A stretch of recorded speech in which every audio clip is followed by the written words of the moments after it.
les animaux, que nous avons une nature animale et que nous devons devenir humains. Et nous devenons humains en surmontant certaines de ces forces animales profondément enracinées en nous. Ces forces en nous que nous ne pouvons pas contrôler, comme le fait de ne pas pouvoir contrôler nos propres émotions, notre propre colère, notre propre frustration, ou si nous ressentons de l'envie, ou si nous sommes pris par les émotions des autres. J'appelle ces forces les forces primaires de la nature humaine. Et elles peuvent créer des types de comportements négatifs, le côté sombre de ce que nous voyons dans les nouvelles, etc. Et nous les avons tous en nous. Parce que la façon dont nous avons évolué, il y a des millions d'années, a servi un but très précis dans notre survie en tant qu'espèce. Mais les savanes d'Afrique de l'Est ne sont pas les bureaux de la Silicon Valley ou l'Amérique du XXIe siècle. Le monde n'est pas le même. Nous ne sommes pas faits pour nous adapter à ce nouvel environnement technologique dans lequel nous sommes. Nous avons toujours ce cerveau de lézard, ces parties animales de notre nature. Ainsi, par exemple, la loi numéro 1 dit que nous sommes des créatures fondamentalement irrationnelles. Nous pensons que nous sommes rationnels, mais en fait ce sont nos émotions qui nous gouvernent. Nous ressentons quelque chose avant même d'avoir l'idée de le penser. Nous devons devenir rationnels à travers ce processus que j'expose dans mon livre. Je n'ai donc pas besoin de dire que nous sommes négatifs, car les humains sont manifestement incroyables.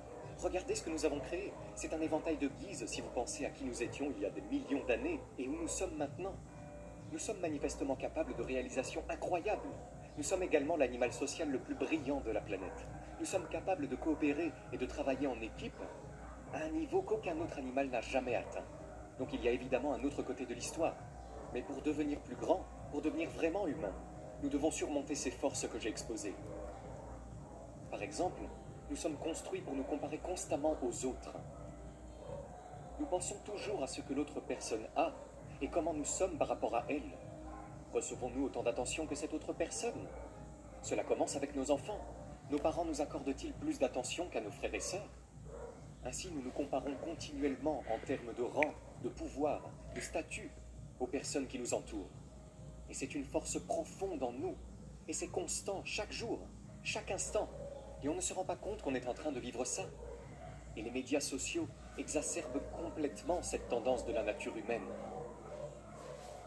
Il y a aussi la contagiosité des émotions qui est extrêmement puissante. Nous avons tendance à nous considérer comme des êtres humains autonomes, indépendants, qui ressentent de l'affection, de la colère ou de la frustration par eux-mêmes. Nous ne réalisons pas à quel point nous sommes affectés par les émotions des personnes d'un groupe. C'est l'effet viral. Les émotions sont extrêmement contagieuses. Avant l'invention du langage, les humains devaient être capables de communiquer entre eux en captant simplement l'humeur des autres. Et si une menace pesait sur notre groupe ou notre tribu, la capacité à ressentir la peur et la colère ensemble nous liait et nous aidait à survivre. Mais cela ne sert pas à grand-chose dans le monde d'aujourd'hui, où les émotions virales peuvent être très dangereuses. Et nous en voyons beaucoup sur les médias sociaux. Je suis vraiment inquiet pour les gens aujourd'hui.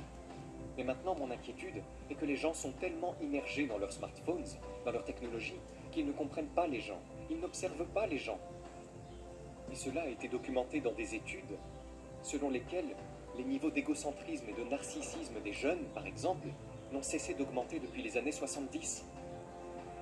Nous sommes l'animal social le plus important de la planète. Notre survie dépend de notre relation avec les autres, si nous les comprenons à un certain niveau. Et je trouve que beaucoup de gens, de plus en plus dans le monde, sont vraiment mauvais dans l'observation des éléments de base de la psychologie humaine. La position dans laquelle je me trouve maintenant est que je suis consultant pour beaucoup de personnes célèbres très puissantes. Je ne vais pas citer de nom, je ne citerai aucun nom. Mais les gens viennent en consultation chez moi. Les PDG, les hommes politiques qui sont très puissants, même dans d'autres pays. Et le problème numéro 1 que je trouve qu'ils ont est une incapacité à comprendre les gens avec qui ils ont affaire. Ils engagent les mauvais partenaires, ils engagent la pire assistance qui va ruiner leur vie.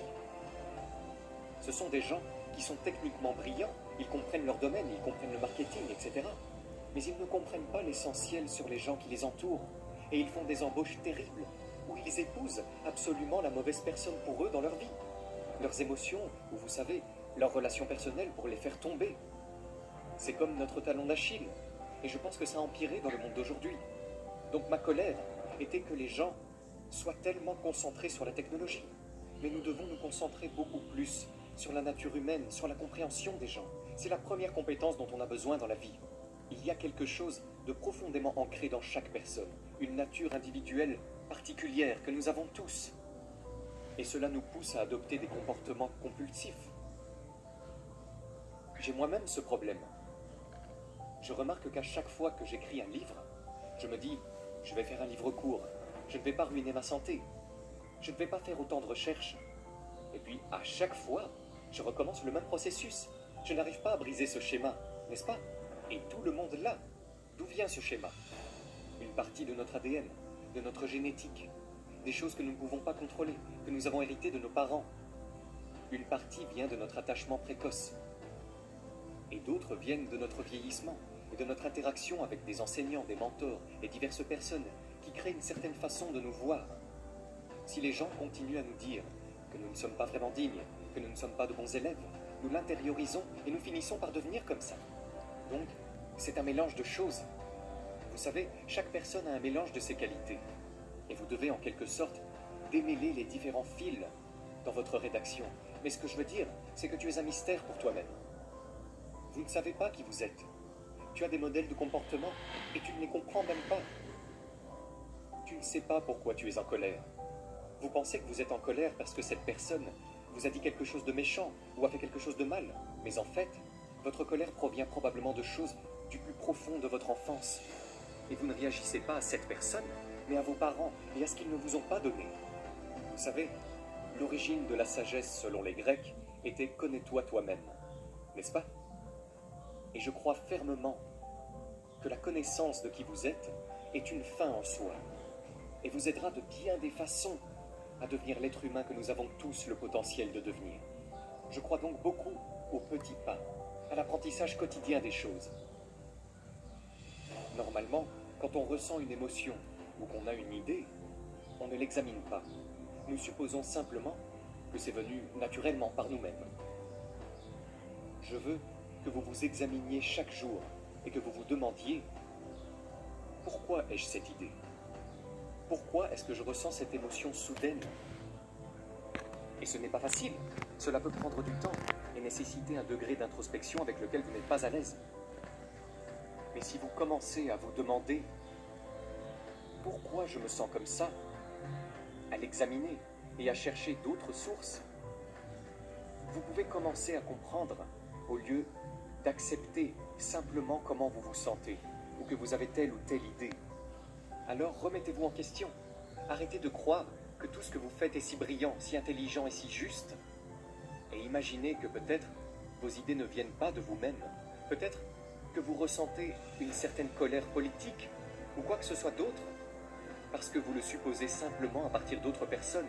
Vous suivez des choses sur Facebook et vous vous laissez emporter par une émotion virale. Vous avez tendance à penser que vous êtes complètement indépendant et autonome, mais peut-être n'êtes-vous pas aussi indépendant que vous le pensez. Je veux que vous changiez votre façon de voir les gens. En prenant tout de façon personnelle, « Oh, ils ont dit ça. Oh, ils ne m'aiment pas. Oh, ils m'aiment bien. Je n'attire pas l'attention. » Arrêtez ça. Je veux que vous regardiez les gens comme des faits de la nature, comme des choses qui, comme un rocher, une pierre ou une plante, sont ce qu'ils sont. Et je veux que vous les observiez, que vous les acceptiez pour ce qu'ils sont et que vous les traitiez comme des individus. Vous serez libéré de tout ce bagage émotionnel que vous portez lorsque vous prenez tout si personnellement. Je pense que le fait de modifier votre perspective sur la façon dont vous regardez les gens aura une influence radicale sur tous les aspects de votre vie.